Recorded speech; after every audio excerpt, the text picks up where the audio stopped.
Thanks for tuning in again, everybody. We're back with your favorite podcast, Luca's Tigers and Bronze. Oh my.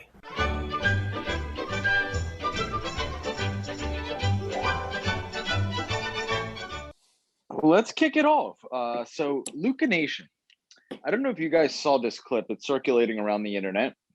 It's Gary Vaynerchuk, Gary V, the one and only. He's talking about NFTs, and he's super, super positive about them. And, we get more and more questions daily, what are NFTs? How does blockchain work? Will it be around in 2 months? And all of those things. And the question we get more than anything is, why would I buy a moment that I could just view on YouTube? So without further ado, we're going to start today's conversation with that. We're going to bring you 2 fire plays, and it's going to be an awesome Sunday episode. So welcome back to another episode of Luca's Tigers and Bronzo Mine. And this morning, Cage has been going back and forth on Twitter. Be sure to follow Cage on Twitter. By the way, he's a great follow, Cage Lawyers. Back and forth with Top Shot because apparently they're holding some Series 1 moments on their blockchain, which kind of, I guess, Cage, I don't want to put words in your mouth. So you go ahead. You tell me how that made you feel when you found that as an investor of Harry Giles Series 1 moments. No, it's not just Harry Giles. But first, listen, let's take a pause, right? So Gary V answering that he's looking at NFTs or, posting about NFTs, that does not necessarily mean that he is investing in Top Shot. Like, I'm on the Top Shot Discord and I watch that and everyone's like, oh, Gary V, everybody hold on. Everybody take everything you have for sale down because it's all going to quadruple in price. Okay. Everybody pump the brakes a little bit, right? NFTs does not mean Top Shot. It's one form of it. But as my co-host here, who knows about the blockchain a lot better than me, will tell you that there are millions of different ways to get into the NFT space. It does not necessarily mean buying a NBA Top Shot moment. That's just one of a myriad. There are artists doing blockchain artwork all the time, all over the place.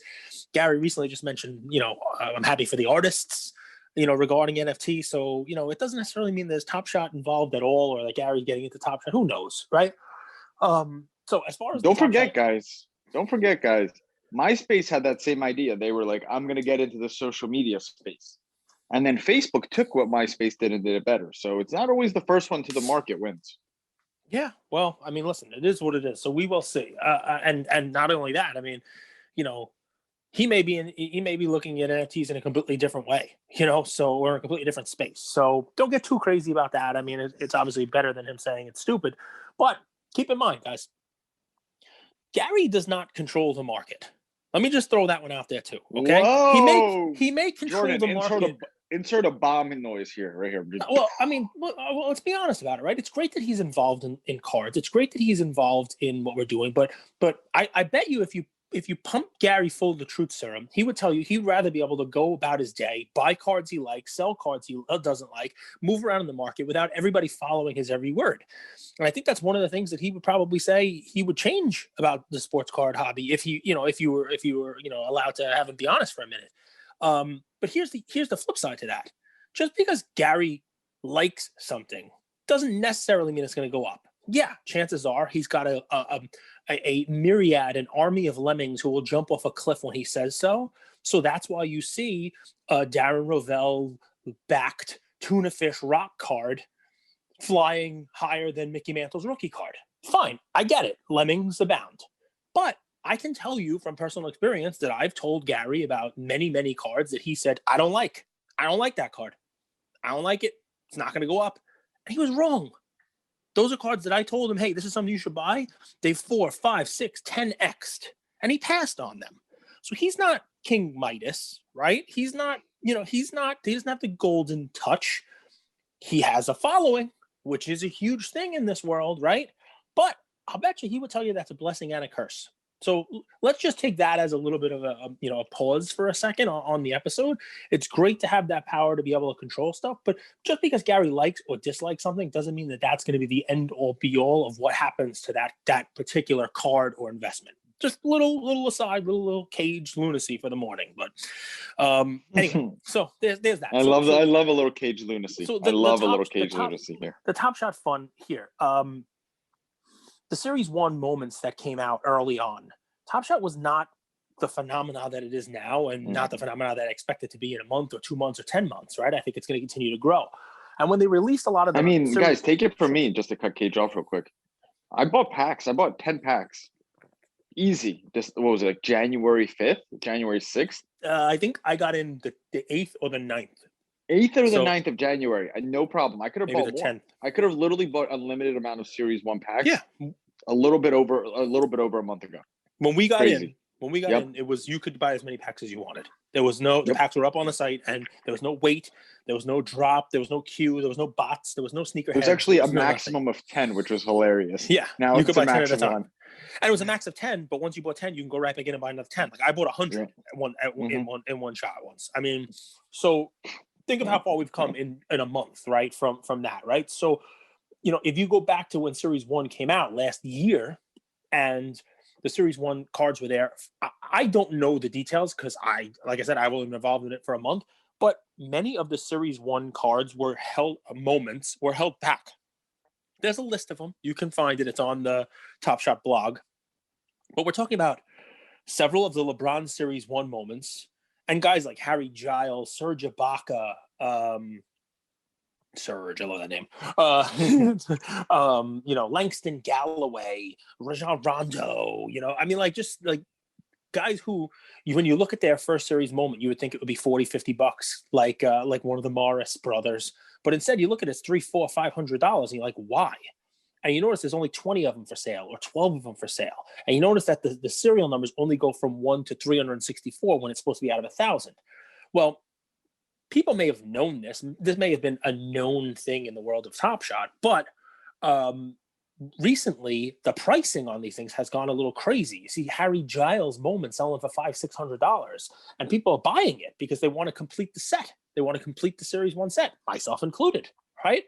And ultimately, when the prices went as haywire as they did, and this is not just a Harry Giles thing, I'll get to LeBron in a second, right? So the prices go up, and the prices go up because of a supply and demand. But it really is a perceived supply and demand, because what Top Shot is telling us now in their blog, which is literally like a 2-week-old blog post. Okay, I think it was 2 weeks today they posted this. They pointed out that Top Shot has about 16,000 Series 1 moments, including on some LeBrons out of 1,000, 636 of them. So you have LeBron card moments that are selling for over $7,000 now because there is no supply. And you get people who come in and like, I want to buy a LeBron, and they buy a LeBron. They say it's a LeBron out of 1,000. The problem is there's not really 1,000 in the market right now. It's not really 1,000 released. There's only 300 and change released in the market, right? There's only a third of them out there. 2/3 of them are being held by Top Shot. And Top Shot's not saying what they're going to do with them. There's some mysterious auction they're going to have, some giveaway they're going to have, but they have not fixed it yet. So you have someone like me who has spent thousands of dollars, probably stupidly, on a LeBron moment Series 1 because the supply looks so limited and there's only 20 people or 30 people selling it. But the reason why there's only 20 or 30 of them out there for sale is because 2 out of every 3 of those 1,000 moments are sitting in an account that Top Shot's just holding, quote unquote, figuring out what to do with. So when those are actually released, those LeBron moments, those Ibaka moments, those, you know, Giles moments, there's going to be 3 times the amount out there than were previously in the marketplace. And Top Shot really needs to figure out what they're going to do with this, because it has the ability to really crash the whole thing. LeBron is a measuring stick, right?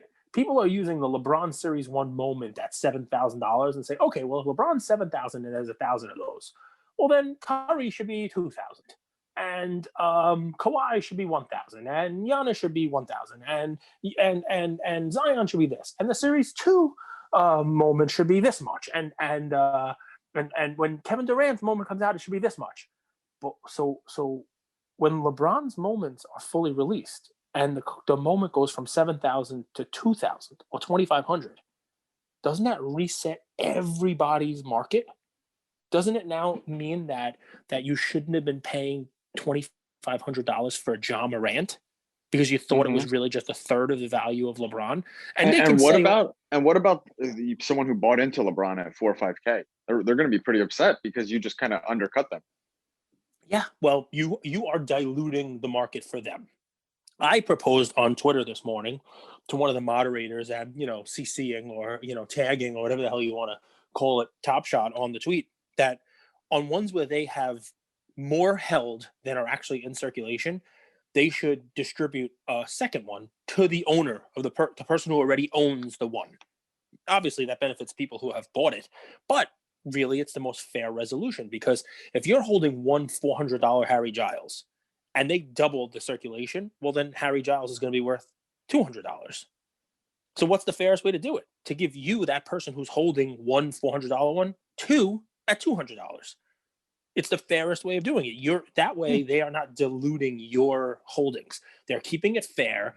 They're making sure that now, instead of having one $400 moment, you have two $200 moments. And maybe you sell it, maybe you don't. Who knows? But to me, that's the fairest way to do it, without basically killing the people who have gone in and tried to complete a Series 1 set, who have bought these things on the marketplace. And trust me, what Top Shot wants to do is they want to keep that marketplace going. They want to keep everything moving. And, you're going to be punishing the people who bought stuff on the marketplace, which is not fair. So that's number one. Heisenberg does not like when you dilute his product. And I don't know if you guys saw the meme we put up. None of that. Our Marvel break sold out in a matter of seconds. That was crazy. We want to do something special for Luca Nation. Cage bought these Marvel boxes. God knows when, maybe 1933. And he's like, guys, let's do something special for Luca Nation. Literally sold out like that. So stay tuned, because we might do a second or a third box. Who knows? We love the captions under that Marvel meme we did. So that's what's up. Cage, you want to touch on the Marvel break at all? Yes, we could talk about it, but before we jump off, I'm not crapping on Top Shot. I love the product, and really, it's not just about Top Shot. It's there are a million things coming into this space now, and that is a good thing, right? And they're going to have growing pains, right? And we have to, as consumers, be aware of those growing pains and be okay with those growing pains as part of the process. We have a partnership with StarStock, and StarStock will tell you that they're growing, and that they have, they have upped their intake time from 1 to 2 weeks to, 4 weeks, 5 weeks, you name it. I'm waiting for cards to be scanned in myself, right? And this is part of the process. But overall, don't miss the forest for the trees. You get angry Cage every now and again, but this is all positive. We're all here. Andrew and I putting out this content for you about sports cards. Gary V going out there and talking about the space. StarStock building what they're building. Top Shot doing what they're doing. You guys listening and hustling and doing your own thing. This is all good news. You got to take a second and think about. Yes, I just went off on how this is a problem for Top Shot, but it's a good problem to have. Because if you have the ability to piss off so many people, that means there are so many people waiting on what you're doing, right? Attention's the name of the game. And guys, our loyalty is not to Top Shot, StarStock, or any of these companies. Our loyalty is to you guys. That's right. To report what we find, report our experiences, and allow you guys to make the decisions based off of that. So let's keep it moving, because I'm excited to. So the Marvel break, I'm thrilled about Marvel break. I'm thrilled about Marvel. I think it's great that it filled. My handsome co-host here tells me I sell stuff too cheap, but he's like, listen, Luca Nation's gonna love you, man. You're selling these things cheaper than they gotta sell for, the whole deal. And he's right. But listen, part of this and why we do this, and Andrew does this himself, right? Maybe even more than me. He's all about the community. This is what he'll tell you. He's all about building the community. He's all about building, the Luca Nation. And, when I say to him, hey, Andrew, what do you want? 2021, what are your goals? What should we be doing? He's like, my goal is to keep building up this awesome community of Luca Nation that we have. That's why we were on Clubhouse, and we'll be on again next week. That's why we're doing these things. Clubhouse, no one's getting paid for that. No one's making any money for that, but it's just another cool way to interact with you guys. And, that it's funny. You say, Andrew, how do you want to get paid for this? And he's like, I get paid in Luca Nation. I get paid in building up the community. Community building is my what do you call it? My currency. I'm like, all right, well done. Let's keep doing it. So I don't mind. And Cage, I also say that if we're so good at what we do, if we're able to make these and bring these plays to Luca Nation, shouldn't that be our way of making money as opposed to monetizing our community?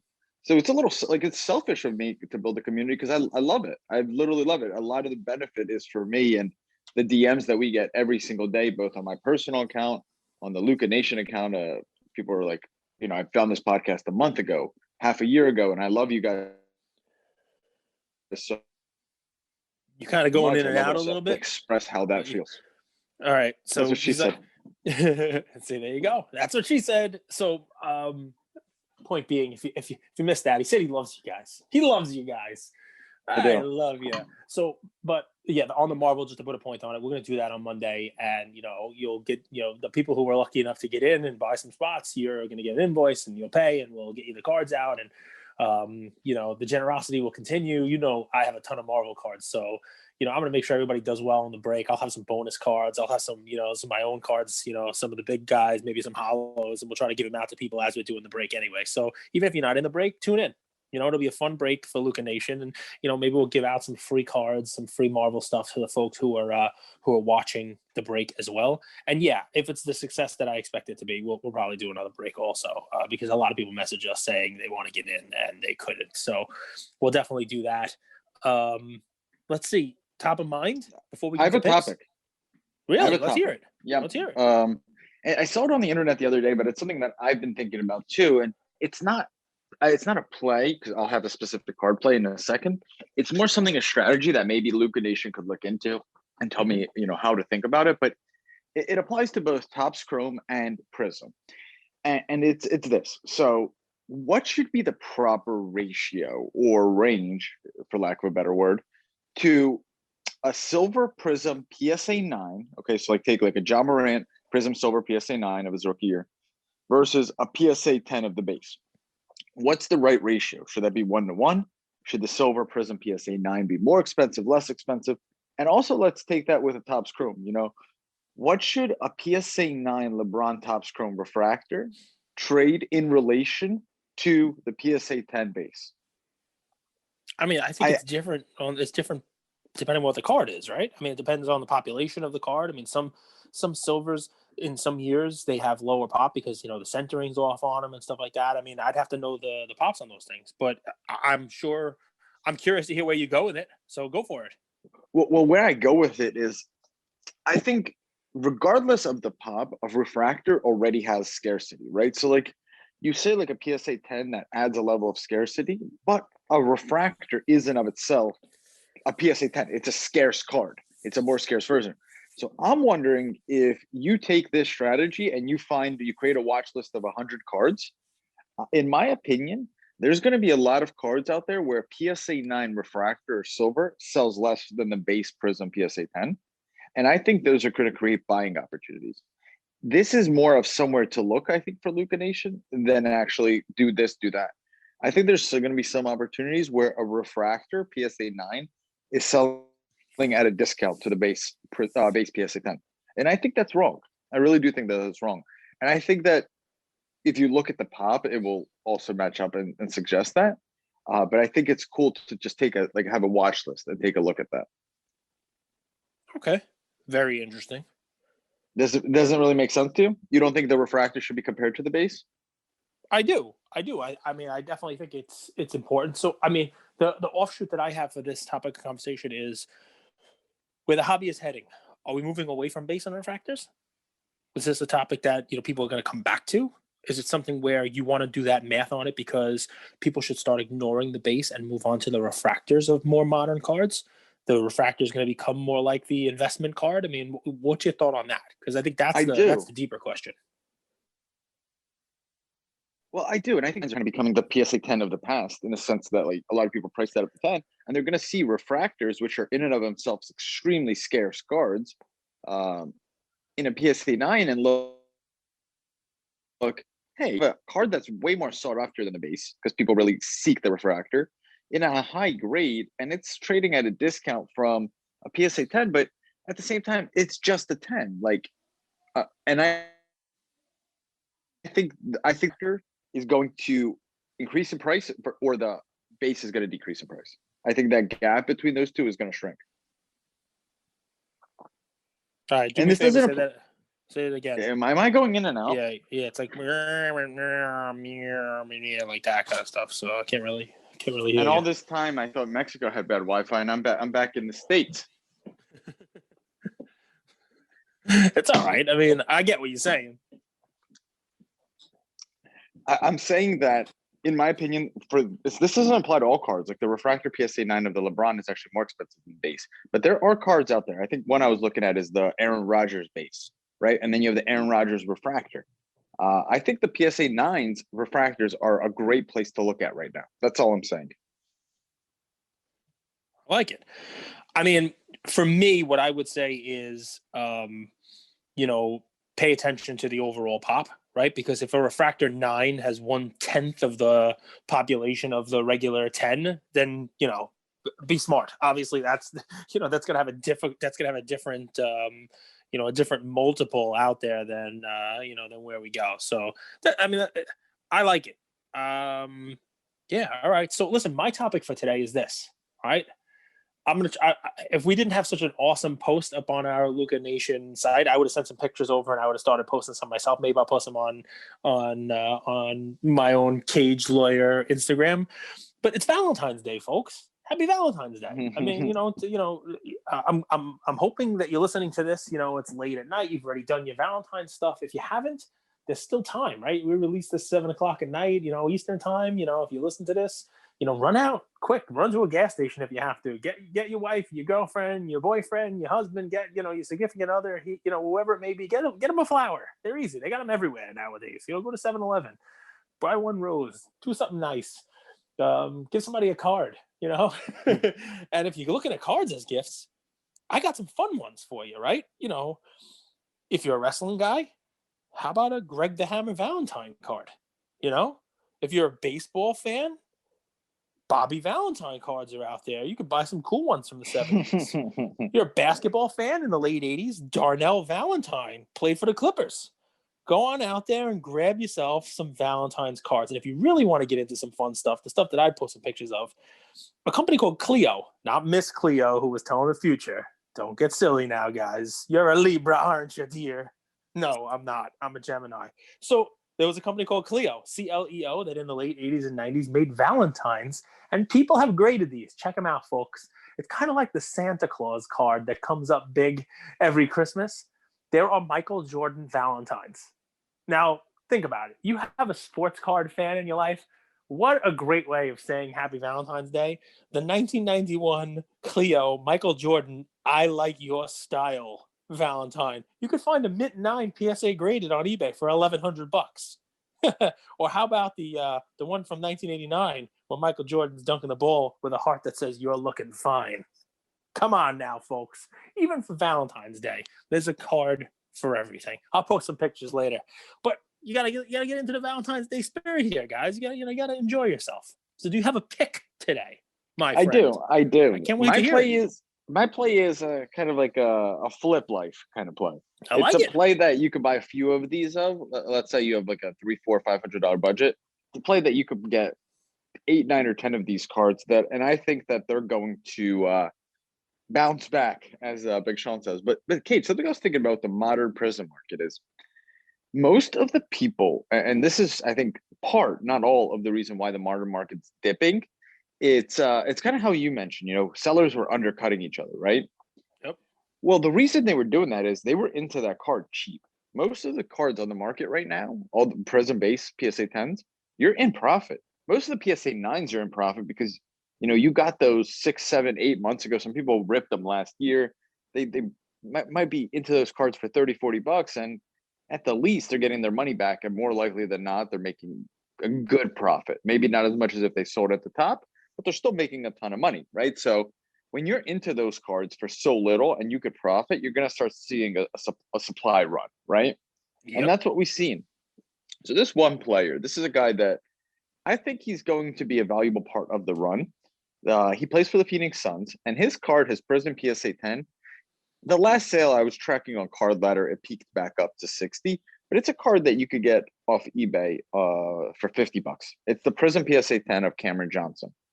At the same time, the raw base card of that is still trading at $8, $9, $10.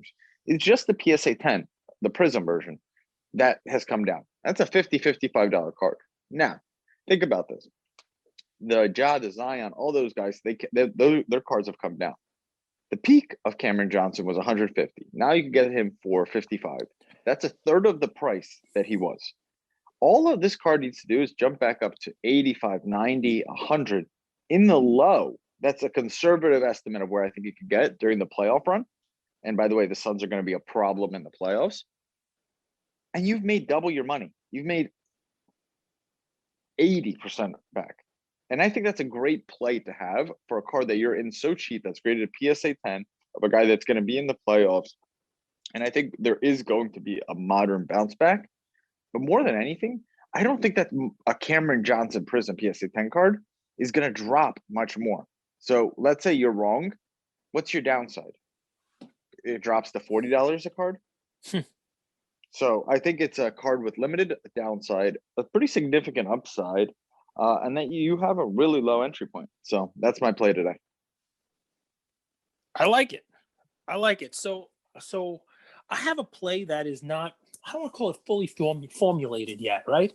So, but it's something I was thinking about, and I've listened to a bunch of our episodes, and I'm like, all right, I give these guys picks, and I have a feeling it's too late for them to get on the exact pick that I gave them, right? So I've been thinking about The Rock.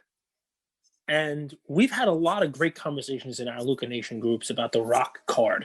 And yesterday, Deshaun Watson posted Rock came to a meal with him, right? But it wasn't really the Rock. It was a picture of that tuna fish card, right? The perforated, bumblebee tuna card, which is fine. Look, guys, I get it. There's none of those cards out there. The Rock's got some real cultural relevance, right? He had a TV show. He's in a million movies. He was the Tooth Fairy. He's got horrible hair. Now he just goes bald because for a while there he was trying the whole hair thing. Remember that? It was a little silly. You look a little silly. I don't get when when people say he has cultural relevance. I don't get how he has cardboard relevance.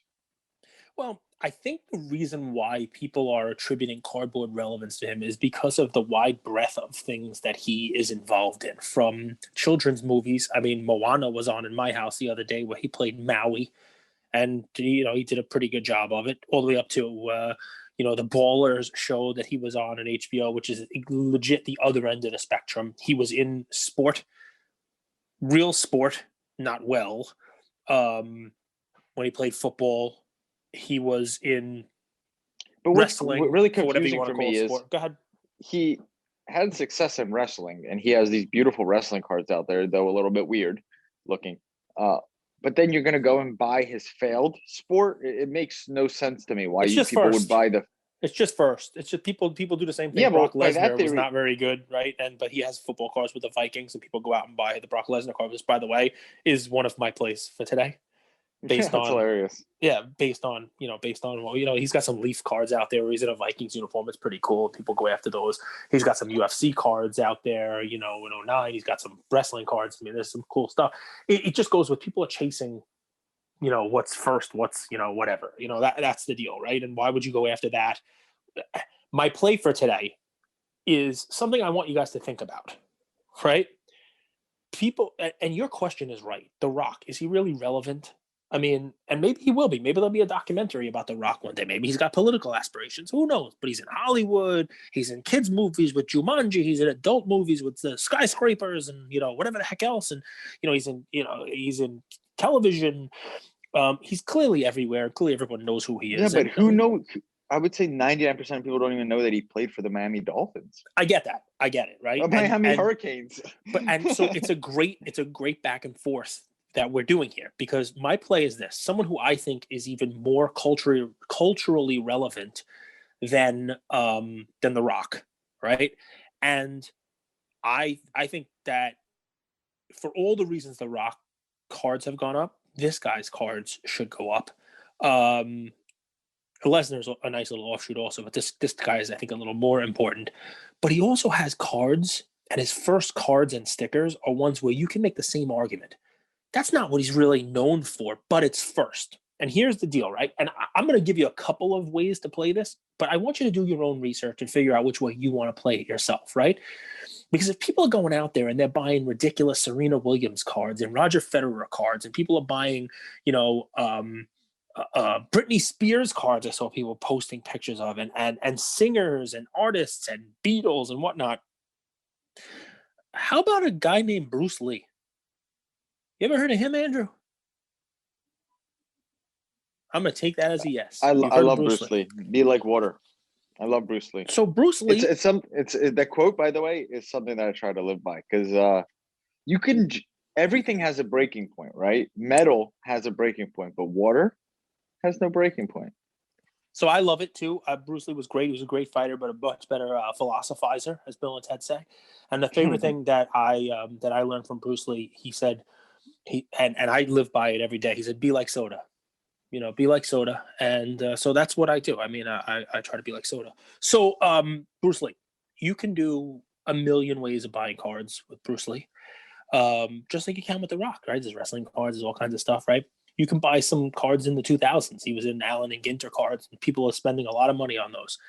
People would tell you the first Bruce Lee dedicated Bruce Lee card, like if you wanted Bruce Lee on the card, are Japanese cards from the 70s, 1974. What the heck were they called? Like Komatsu cards, I think is what the name of it was, for his movies, right? So Bruce Lee's got cards in the 70s, which I think a lot of people would say are his quote unquote rookie Bruce Lee card, right? It's 1974 Yamakatsu. There's cards for Enter the Dragon and Way of the Dragon. And he's got cards, there's a couple cool ones with him and Chuck Norris on the same card because Chuck Norris was in the Way of the Dragon with him. But he's got a couple different. There's also another Japanese Enter the Dragon 74 Amada Towa cards, and you find them. The pop's low on them, and you name it. And I don't know why there'd be any reason why those particular cards would be any less relevant culturally than The Rock. As a matter of fact, I would say they should be more. But here's why it's fun, and what that tuna fish card taught me, right? People are chasing that card. Why? Does it say The Rock on it? No, right? No, what does it say? It says Dwayne Johnson, right? It's his name, right? But he's not relevant as Dwayne Johnson. Matter of fact, I'll bet you poll 100 people and 40 know that The Rock's name is Dwayne Johnson. Funny, right? So he's actually, more known for his character. But here's the deal: not known for his playing days at the U, right? Not known as a football guy. What if I were to tell you that there were cards and stickers featuring Bruce Lee a full 8 years before that 1974 set for Enter the Dragon and Way of the Dragon? Would that surprise you? It really sort would. of like the cards that are out there for The Rock, right? Way before he had wrestling cards. But here's where it gets even better, right? The Rock tuna fish card, Bumblebee, everybody knows that brand, but it's not known as a card brand, whereas, his wrestling cards are the real brand. So you've never heard of those Japanese cards from 1974, I told you. But if I told you Don Russ and Topps, have you heard of those companies? Of course. Yeah, right? So in 1966, Bruce Lee is featured on Topps and Don Russ cards and stickers for a television show that he was in called Green Hornet. And this is a little sneaky play that I'm currently looking at. Now, there are no real high grades of these, and the ones that are high are already pretty expensive. But the pop overall is so darn low on these that I'm going to sneak in and start looking at some of these 1966 Green Hornet cards and stickers, right? Cage, who made these? Who made Fleer, these? Topps, Donruss. I'm telling you. So here's where it gets fun, right? And where you got to do your research, right? If you go into PSA and just type Bruce Lee, the first thing that comes up are those 1974 products that I told you, right? You'd have to do a little research into what was his first popular role. And if you know anything about Bruce Lee, he played Kato on a show called The Green Hornet. And back in Asia, it was actually referred to as the Kato show because people thought that he was the best part of the show. And it was his role in that got him making movies overseas. Got a little popularity, a little bit of a cult following. And that's what spurned these movies that he made. And ultimately the ones in the 70s that got him very popular. But if you were to just type in Bruce Lee on eBay, you'd find it because people are being smart with the search terms. But the Green Hornet, there's a Green Hornet sticker set. There's a Topps Green Hornet sticker set. There is a Donruss Green Hornet sticker set. There are Green Hornet cards from 1966. So there's enough stuff out there, right? And this is a full 8 years behind those 1974, movie cards where he's listed as Bruce Lee.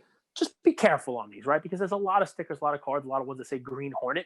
People will say Green Hornet Kato in their eBay listing when the card has nothing to do with Kato, but his character was Kato in the Green Hornet. And I look at these cards, stickers, you name it, as the same way I think I would look at like the Dwayne Johnson Miami tuna fish card. He wasn't The Rock yet.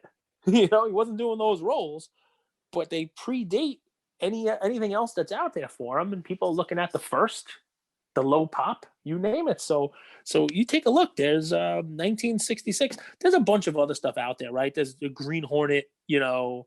Looks like they're some of them were made by the movie company. There's a couple ones that say like 20th Century Fox Television. They have like pictures on the back of them. There's a million different versions of it. It's just a fun little avenue to go down. And you guys might not like these, right? You might not like the ones that are out there. You might like only the ones that are the 70s, or you may want to buy the Allen and Ginter ones. But it's just it's not a specific play on a card because there's more than one way to do it. It's a play on the market the way that it is. And if people are going to be spending $70,000 on high-end rock cards from the tuna fish, why not put a little bit of money, a couple $100 into Bruce Lee and see what happens there? Just my thought process this weekend on Valentine's Day. I love it. On Valentine's Day, I was thought of bringing Mike Tyson as a play. So it's really funny. But no, I love it. I completely agree. There's a ton of I don't even know, ancillary influencers like Bruce Lee, Mike Tyson, The Rock. They kind of are in their own category, right? They have Cassius Clay.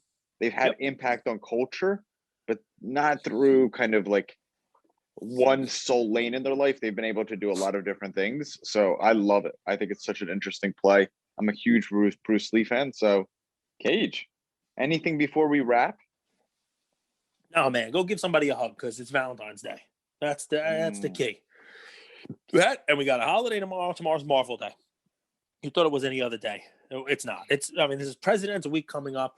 We had, I think the first time in our country, we had an attempt to impeach someone who was no longer president. No. So tomorrow tomorrow is officially Marvel Day. The day after Valentine's Day from now on right. is on out known as Marvel 2/15. Day. 2/15 is Marvel Day from now on. I like it.